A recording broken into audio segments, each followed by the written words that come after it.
Hello students, I am Sanjay Saini. I am again in front of you with the next lecture of electromagnetic induction of class 12th physics. In previous lecture we studied about magnetic flux, Faraday's experiments and Faraday's laws. In today's lecture we are going to study motional EMF and Lenz law.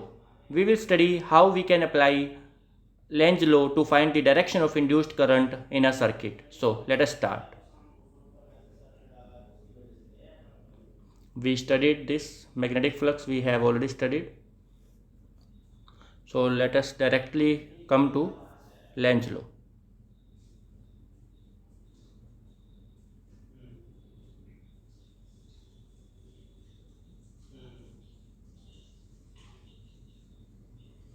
Okay, Lenz law. Lenz law is a law which gives the direction of induced current or the polarity of induced EMF in a circuit. Dear students, we have already studied that when we change magnetic flux linked with a coil, then a current is induced in that coil, or if the circuit is not complete, then EMF is induced across the ends of the coil. This is Faraday's first law that if you change the magnetic flux linked with the coil, then EMF is induced in it. What second law of Faraday explained? It explained that the magnitude of the induced EMF is directly proportional to the rate of change of magnetic flux in that coil. Okay, we got to know about the magnitude of induced EMF from Faraday's second law, but still we do not know what will be the polarity of the induced EMF, which end of the coil will be positive and which would be negative, and what would be the direction of induced current. We still do not know, and we don't get any information from Faraday's law. So it was Lenz that gave a law that was related to the method of finding the direction of induced current, and this law states that the direction of induced EMF or induced current is such that it opposes the change that is producing it. It means the induced current in a coil will be in such a direction that it will oppose the effect causing it. Means there would be something happening which is creating the change in EMF or change in magnetic flux in that coil, and the induced current will be in such a way that that cause will be opposed. So that is Lenz law. If current is induced due to motion of magnet, then induced current in the coil set itself to oppose the motion of the magnet. It means if you are bringing the north pole of a magnet close to a coil, then induced current in the coil will be in such a direction that it will repel the coming north pole of the magnet. And if you are moving the north pole away from the coil, then effect of induced current will be such that it will attract the north pole of the magnet. If the current is induced due to change in current in the primary coil, then induced current is such that it tends to oppose the change. Okay, so actually Lenz law states that induced current is in such a direction that it opposes its own cause. ये अपने cause को oppose करता है. Lenz law and law of conservation of energy. Dear students, you may think that it is very easy to create electricity.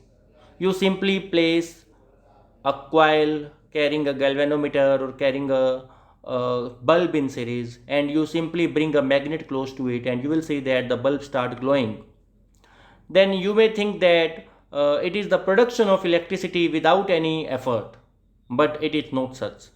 Actually, when you bring a magnet close to a coil, then electricity is generated and current starts flowing in the coil, but at the same time you will have to do some mechanical work. When you are bringing the magnet close to that coil, you will have to apply some force to move that magnet close to that coil, because the induced current in the coil is opposing the motion of the magnet. Induced current is such that some magnetic field is developed in the coil, and that magnetic field is repelling the incoming magnet. If you are bringing the magnet close to the coil, then magnetic field in the coil is such that it repels the magnet, and vice versa. If you are moving the magnet away from the coil, then the magnetic field is such that it attracts the magnet. Means whatever you are doing, it is opposed by the magnetic field induced in the coil. So to continue your work, it means if you want to bring the magnet close to the coil, then you will have to apply some external force. And if you are applying external force and you are displacing the magnet, it means that you require some mechanical work. You are doing some mechanical work. And that it is that mechanical work, what you are doing, is converted into electricity, is converted into electric energy in that coil. So here the conservation of energy is fulfilled. The energy, electrical energy, is produced because of mechanical work done by you, mechanical work done in moving the magnet or moving the coil. So this is according to law of conservation of energy.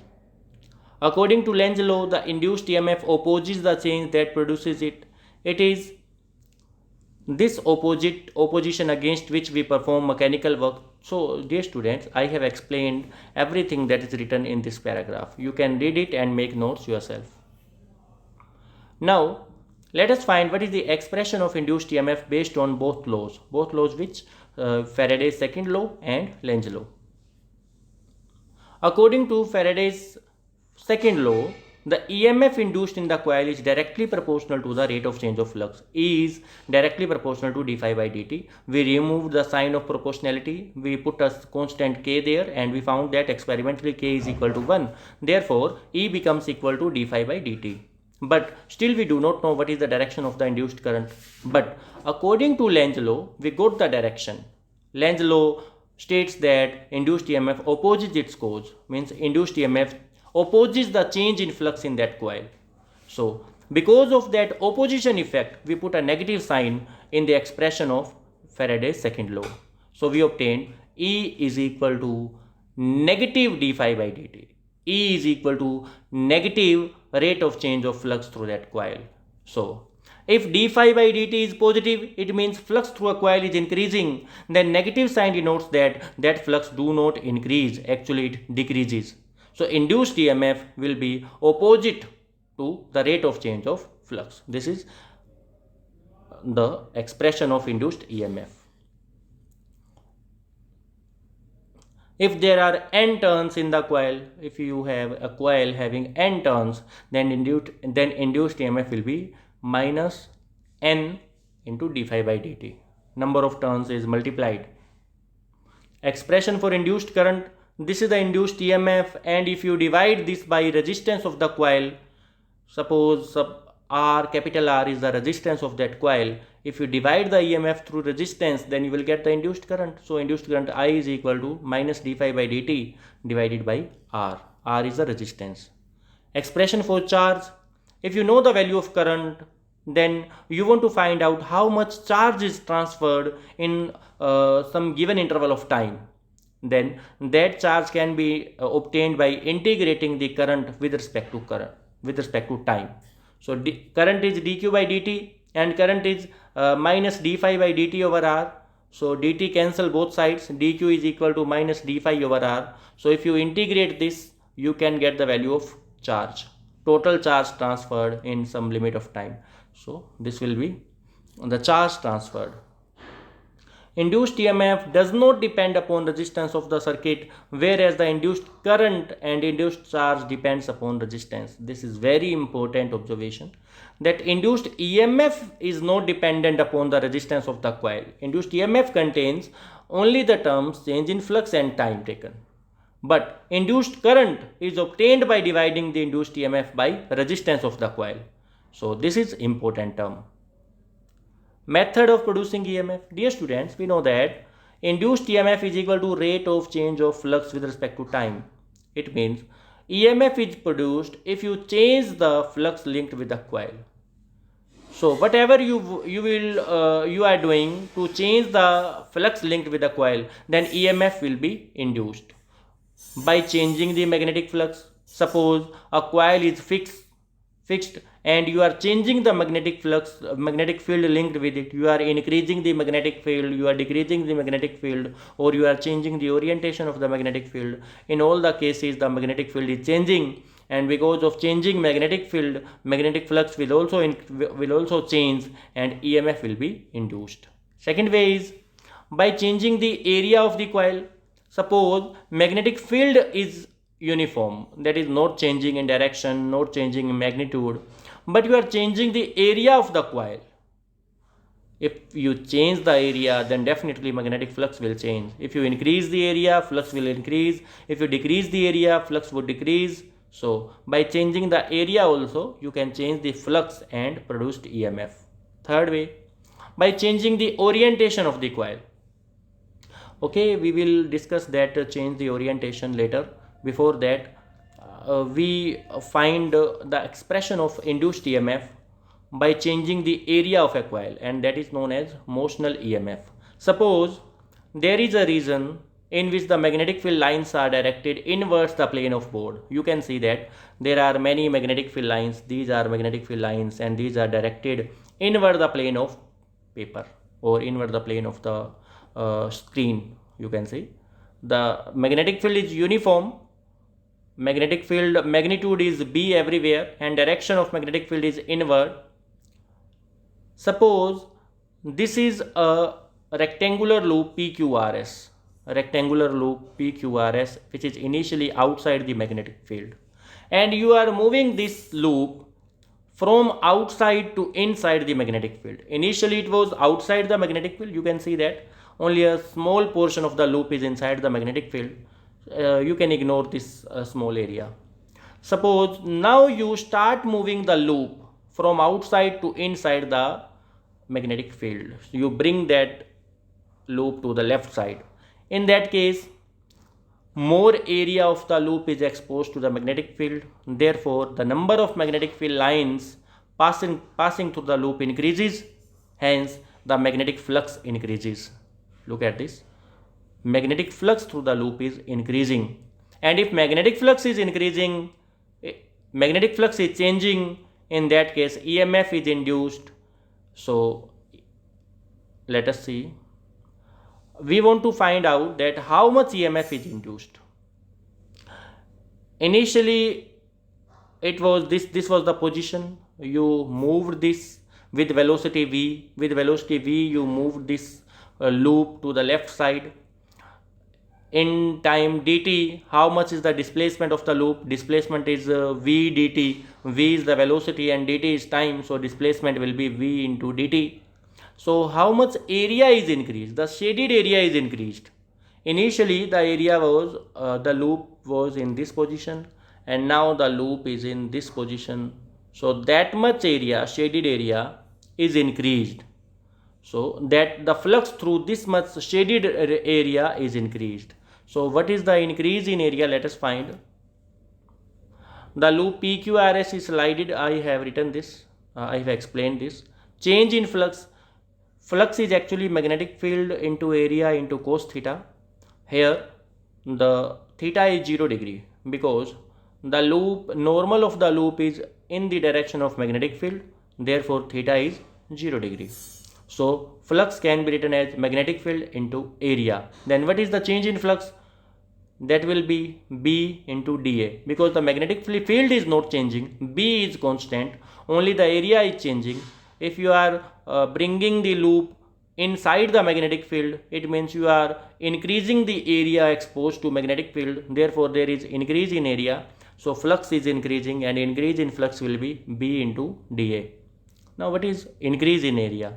Area is actually length into breadth. This length is L and this breadth is v dt, because this loop was moved with velocity v and in time dt. Therefore the length moved in dt time will be v dt. So the change in area will be v dt. This is length L, this is breadth v dt, so the increase in area is L into v dt.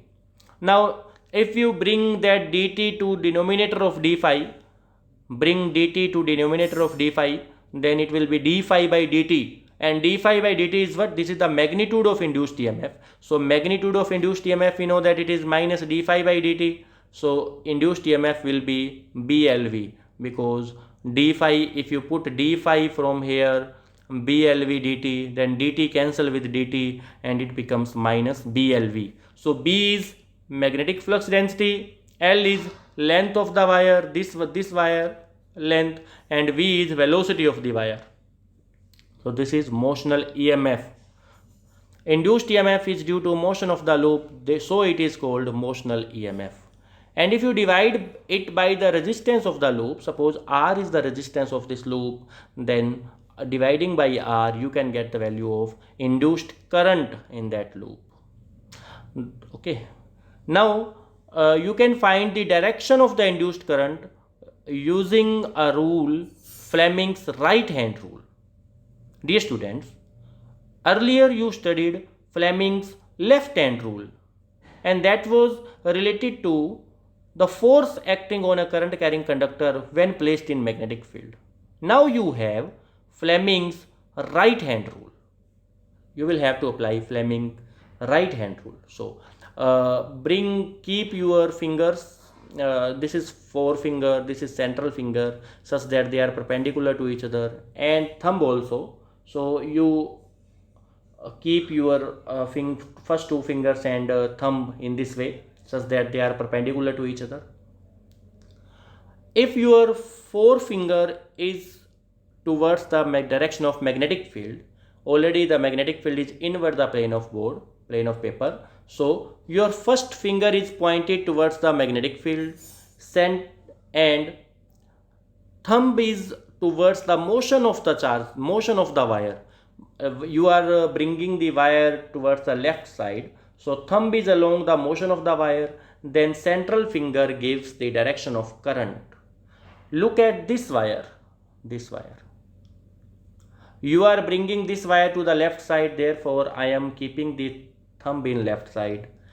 This forefinger is inward the plane of board, plane of paper, plane of screen, then the central finger is in downward direction, therefore in this wire the direction of current is downwards, in downward direction. So a clockwise current is induced in this coil. So let us explain. Here it is not clockwise, it is written that it is anti-clockwise current. So this wire, oh dear students, I am sorry, actually you started moving this end of the wire, so you will have to see this end of the wire, because you brought this end inside the magnetic field. Earlier it was outside, and now it is you brought this end inside the magnetic field, so you apply on this wire. This was brought to left side, so magnetic field inside, motion left side, and current downward. Downward means anti-clockwise current is flowing in this. So in this way you can apply Lenz rule or Fleming's right hand rule. So you can see Fleming's right hand rule here. Suppose these in this way you bring your forefinger, central finger and thumb. Forefinger points the magnetic field, thumb points the motion of the current, motion of the charged particle, then current will be in this direction, induced current will be in this direction. Central finger, forefinger and thumb of the right hand are stretched mutually perpendicular to each other, and the forefinger points to magnetic field, thumb points to the motion or force on the wire, then the central finger points the direction of induced current in that conductor. Okay, you can apply. Okay, let me ask one simple question. Suppose this is the region of magnetic field where the magnetic field is outward the plane of screen. Magnetic fields are outward the plane, and you are bringing this coil inside the magnetic field. You are bringing this coil, this loop inside the magnetic field. Then you tell me what will be the direction of induced current. Okay, let me explain this example, and further I will give you one more question to solve by yourself. You are bringing this coil to left side, so you only look at a small portion of the wire. Suppose this much portion only, you concentrate on this much part only. You are moving this to left side, so this is the direction of force. Magnetic field is inward, so magnetic field is outward, so outward is the direction of magnetic field. Now let us see what is the direction of the induced current using Fleming right hand rule. You are bringing to leftward, so keep it in left direction. Thumb motion is in leftward, so thumb in leftward direction. Magnetic field is outward direction, outward the plane of board, so outward the plane of board, like this, outward. Then the direction of magnetic field outwards, so current comes in upward direction. You can apply yourself. Current comes in upward direction. Upward means it is a clockwise current. Then in this part the current is in upward direction, therefore clockwise current flows through that loop. Now I am giving you one situation and you solve it by yourself. Suppose the magnetic field is inwards everywhere. Magnetic field is inwards, and you are bringing this loop out from the magnetic field. You are bringing this loop out from the magnetic field. Then what is the direction of induced current? So you will have to look at this part of the wire. This is moved in this direction, so this is the direction of force. Thumb will be in this direction. Magnetic field is in inward direction, then the current is in upward direction. In this way you can apply. So if you answer this one, you are bringing this loop inward the magnetic field. You are bringing this loop inward the magnetic field.